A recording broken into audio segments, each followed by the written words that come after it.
So, you find yourself on the UnrealEntGaming channel. How fortunate for you. I, Lord Frieza, will spare your life as long as you subscribe and turn on notifications. Also, don't forget to become a member of UnrealEntGaming's Patreon for tons of exclusive content, to early access media, and much more. Do it now, or else.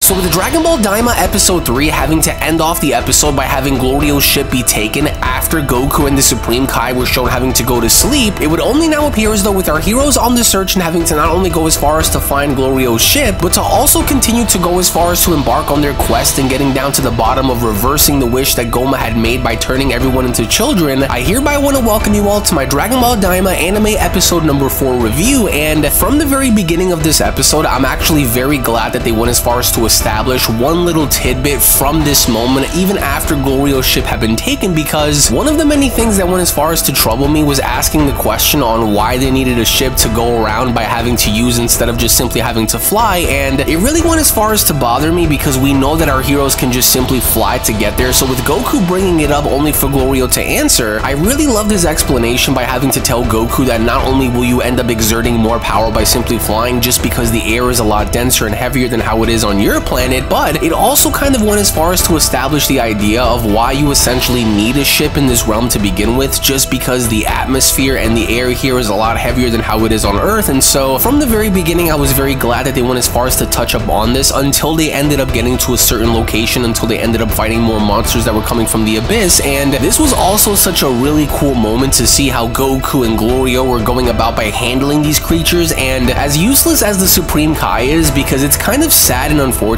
that we don't see the Supreme Kai essentially do anything by comparison to that of what he did in the Buu arc, this entire episode yet again establishes Glorio and Goku having to do most of the work while the Supreme Kai is simply with them. So with the way both Goku and Glorio were going about all of these enemies from the beginning, I think was a really cool thing to see. And even then, at a certain point from the beginning, I think one of the dumbest decisions that they could have went as far as to make is to have Glorio kind of question as to what ki is, because it was pretty much established throughout the entirety of Dragon Ball's entire series that every single person by now kind of already knows what ki is. So in hindsight, it was really weird to see how Glorio didn't understand what ki was after having to ask the Supreme Kai and Goku as to how he was able to sense some of these monsters. And again, not to nitpick or anything, but Deborah knew as to what ki was, Babidi knew as to what ki was. A lot of characters throughout that time, even well after or before, had essentially known what ki is, as of course anything they try to do involves ki to begin with. So to kind of see Glorio go as far as to question this, I think was a really poor choice of writing, because I mean, how else would Deborah or any other character that came from that dimension, including the Kais, know about what ki was except for people like Glorio? So it almost makes you kind of wonder until Goku and friends had stumbled across a little shop a little later on throughout the beginning portions of this episode, where as soon as Goku and company went in, I think this episode is going to foreshadow what it is to come later on, especially with the things that Goku was observing within this shop, because there were these interesting little bugs that of course came in many different types, and these Medibugs all around were used for different purposes. For example, the Medibug was used to essentially go as far as to restore and revive someone's entire stamina as of course the battle kept going, which of course is kind of similar to that of a Senzu Bean, which of course they also had beauty bugs for skincare purposes. They had the join bug for the sake of going as far as to combine several parties into one, which Goku even went as far as to confirm that this is very similar to fusion. So I think that was something that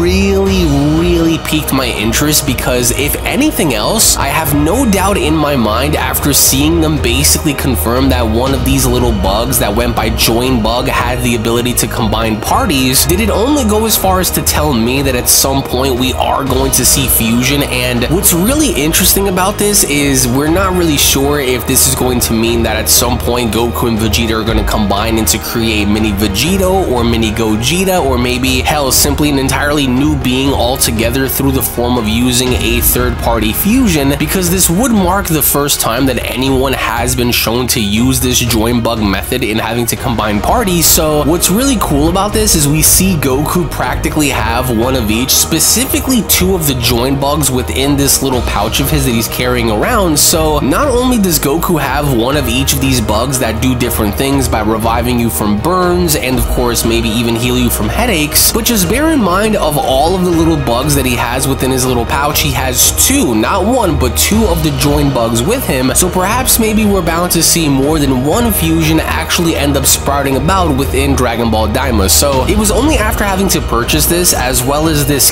Q-tip looking object to which Glorio, the Supreme Kai, and Goku used to fly across the Demon Realm, which I found to be a little weird, because it was almost as though this Q-tip like object was basically a projectile that was essentially going to crash if they didn't ended up jumping off of it, to kind of more or less having to avoid having to fall down within the darkness of this massive deep dark pit of an abyss, which as soon as they ended up having to finally land on the other side was when Glorio started talking to Goku more or less about the, I guess you could say, protectors of the Dragon Balls, which are these beings called the Tamagamis. And not only did Glorio go as far as to mention that in order to access these Dragon Balls would Goku need to defeat them, but Goku didn't really look bothered by this, as of course is typical of Goku's character to be excited for a fight. So I really wasn't expecting for Goku to kind of go as far as to take anything too serious, because none of these enemies are Majin Buu level to begin with. So if they were all essentially strong enough to be able to fight off against Majin Buu the saga prior, then it was only established in the episode prior to this, which was anime episode number 3, that if the upcoming king of the Demon Realm, Goma himself, isn't going to be Majin Buu level to begin with, then I'm pretty certain that none of these upcoming Tamagamis are going to be anything like being anywhere near Super Buu or Kid Buu levels of power for Goku to handle, unless of course that in and of itself ends up changing at some point throughout the series by having to buff the Tamagamis level up to either Super Buu or Kid Buu levels of strength. But even then, I don't think that it's going to go that far, but I do believe that these Tamagamis are going to be giving our heroes a run for their money. But it was only a little later, after having to stumble across a brand new town a little more over outside of this cave that went beyond one of the valleys in which our heroes were crossing through, did this episode more or less also kind of feel like another Star Wars / Lord of the Rings episode by comparison to that of episode 3 as well, because all of this is more or less our heroes having to go from point A to point B, but along the way they're stumbling across different shops, they're stumbling across different towns, they're stumbling across different obstacles, they're stumbling across different enemies. And in this town, it only had looked as though the entirety of this town was overrun by these very villainous like enemies, because you can see that all of the other inhabitants / demons were poor, they were paying gold and pretty much begging these other demon enemies to not take away with them or even go as far as to harm them any more than how they were shown doing, with our heroes having to look on. And so all of this was going down until we finally had the introduction and the reveal of the character known as Pansy. And from the beginning, as she stood there, what seemingly looked as though she was holding on to a grenade, she was so confident in her ability to throw this object towards the enemies only for nothing to happen. And it was only after they ended up surrounding her where she tried using this little taser to try to get these enemies off of her. That of course didn't work, and of course, as he was observing this entire time, the moment Goku ended up getting in the mix, Goku ended up popping off by having to beat the ever so demon spirit out of everybody with his power pole. And again, I just can't stress enough the visuals behind this, because the fluidity of the fights, the sound design, the effects, the motion to which Goku was running around, dodging all of these weapons and their laser beams to begin with while using the power pole, everything felt and flowed so well. It was only towards the very end, after Pansy went as far as to finally reveal herself after Goku and company had done their due diligence to more or less liberate the entirety of this little town from the enemies that were wreaking havoc all around them, the episode ends up kind of leaving us off with what's about to take place involving our heroes having to meet Pansy for the first time. So we more or less don't know anything about her, we don't know anything about her motives, we don't know anything about what drives her forward. But once again, it was another fun episode. Not really too much that happened outside of having to establish what those little bugs within that one shop were actually meant for. So that is what I believe is going to be very, very, very, very interesting moving forward, because one can only now go as far as to ask the question on whether or not they're going to actually end up using these bugs against the Tamagamis, or maybe maybe against Goma once they end up coming across him. So, but by the end of all of this, in the end, I want to go ahead and get your thoughts down in the comment section below about how you guys personally felt about Dragon Ball Daima anime episode number 4, and more importantly to know if you guys are invested within Dragon Ball Daima's overall story thus far, having to be 4 episodes in now going into 5. Are you under the impressions that Dragon Ball Daima is essentially only going to get better as things progress, or are we going to see more chit chat between our heroes before anything else major ends up happening? Or are you still maybe on the fence for Dragon Ball Daima, not really invested into it, but more or less not caring too much about it, only because you're waiting to see more? Because surprisingly enough, there have been a lot of people that are kind of divided about this. If not for those that already have their mind set on whether or not they like it or they hate it, I want to go ahead and get your thoughts down in the comment section below in regards to this overall episode. As again, I want to thank you all so much for tuning in and watching, everybody. Thank you all so much for your time. To which, as always, if you also just so happen to be new to this channel and of course love Dragon Ball and anime, then I do encourage for you guys to head on over and smash that subscribe button, as well as also turning on all notifications by clicking on the bell icon, so that way you guys never miss a single video that is posted onto the channel. Tune back in for more, as well as also making sure to give this video a big fat thumbs up by smashing that like button down below. And with all that being said, thank you all so very much for your time, thank you all so much for your support, and I'll be seeing each and every single one of you down in the comment section below and in the next video. Take it easy, everybody, and have a great day.